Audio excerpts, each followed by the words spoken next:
What's happening in the world? Today is January 24th. My name is Reagan, and here are your past week's headlines. Monday was MLK Day, even though nothing of his dream came true.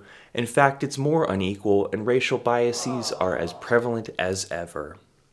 Omicron is on the rise in nursing homes again, and a slow global jobs recovery is said in a news report. 270 million people will likely be unemployed this year. Scientists suggest Mars may have contained Martian oceans of cold water, which could have given rainfall and formed glaciers in the northern hemisphere billions of years ago. Maybe. 5G from AT&T and Verizon is about to crash a whole bunch of planes and leave potentially others in dead zones.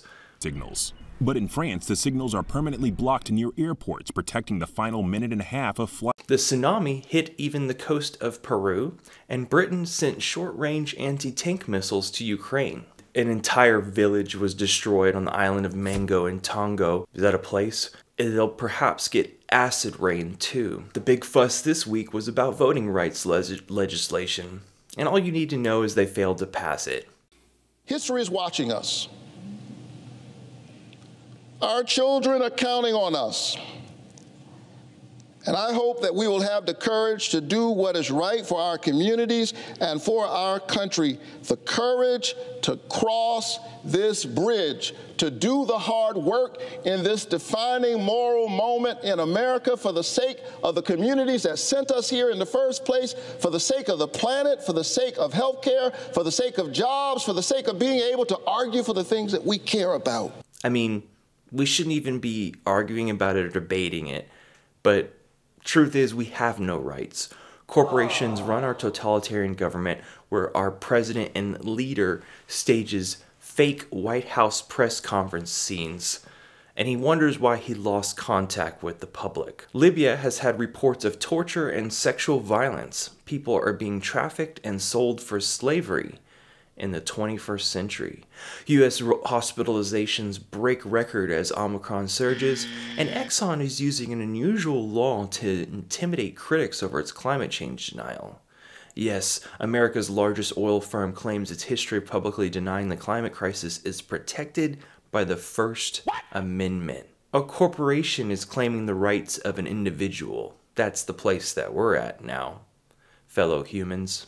Again, the White House believes that Russia could launch an invasion of Ukraine at any moment. Press Secretary Jen Psaki said Tuesday, warning that an extremely dangerous situation is building along the Ukrainian border. Shit is about to get lit. Quick break, let's take a look at some pet pictures that my subscribers sent me. One big happy family.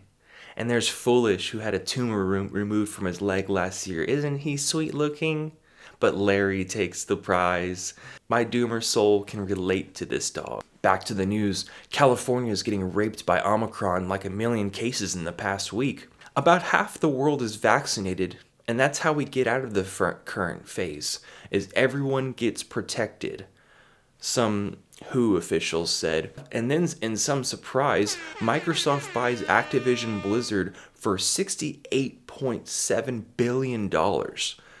So there goes Microsoft owning everything. They own Call of Duty, StarCraft, Warcraft, Candy Crush, Crash Bandicoot, the list goes on. Severe weather led to $2.1 billion in insured damages in 2021 in Canada, making it the 6th costliest year in Canada's history, says the Insurance Bureau of Canada. I am not on one side or the other. I'm just telling you the fucking truth. I think this would be a good time to establish.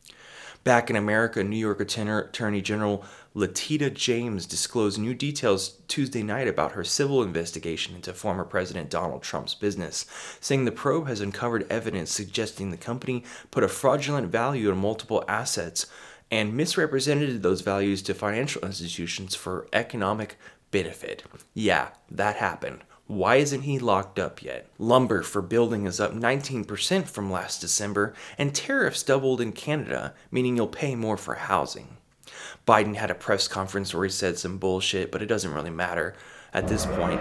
I mean, all the White House recordings, like I said, are done in fake stages. A new study from scientists in Britain showed that air pollution from cars and exhausts envelops nearby plants and affects pollinating plants. So bees avoid polluted plants 90% of the time. In the preceding press conference given by Biden, he fucked up and said he would give a measured response to Russia's invasion of Ukraine. So he had to play damage control in that statement. And then Boris came out and said that Russia's invasion of Ukraine would be a disaster for the world.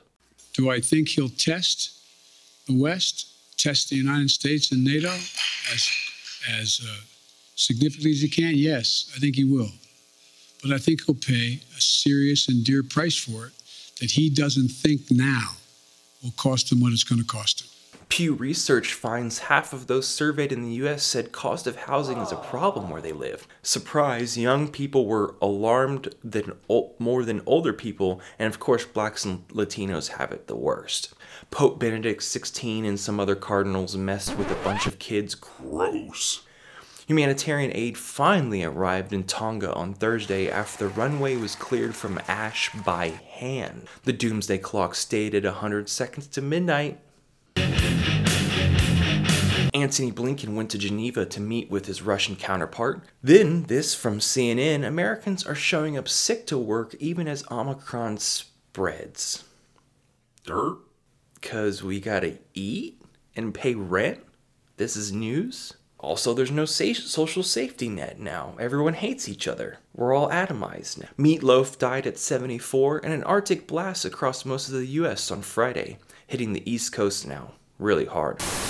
All humans on the Iditarod sled dog race have to get vaccinated, and over 100 people died on Friday in Yemen from airstrikes from Saudi Arabia. A 19-year-old becomes the youngest woman to fly solo around the world, and a deadly explosion flattens a village in western Ghana. Afghanistan is being hit by a tsunami of hunger as sanctions are put on them. 1 million children are at risk of starvation, and 95% of people are at risk of food insecurity. The sixth mass extinction has really begun, scientists warn in a newly published study. Basically, just including invertebrates, then yeah, we're on the decline now. Everything will basically be gone in the next 100 years. For sure at this rate, especially when we reach 5 or 6 degrees Celsius. A wildfire broke out in the Big Sur, and Kamala visited just a day prior and said that the White House is giving $1.3 billion of aid, half of it going to California for climate change mitigation and destruction, and also $600 million to raise firefighters' pay. Intel is building a $20 billion computer chip building in Ohio on some cornfields. It'll build semiconductor chips while we all burn. It'll be done by 2025, just when we have global heat waves killing thousands of people. A cop and a half were shot in New York City. I say a half because he was injured. Protests all over Europe, from London to Paris, for the COVID passports. And then the US plans to evacuate diplomats from Ukraine. It's getting heated. In fact, by the end of the weekend, Russia was sending ships and tanks to the borders with Ukraine and conducting naval exercises. Things might get a little spicy in the next few weeks. Just a forewarning. This has been What's Happening in the World for January 24th, your weekly news roundup update. My name is Reagan. Please hit like, subscribe, the bell notification, and in the description there's some donate links if you want to support this program and keep up to date with world news every week. Thanks again, and I'll talk to you next week. Ciao.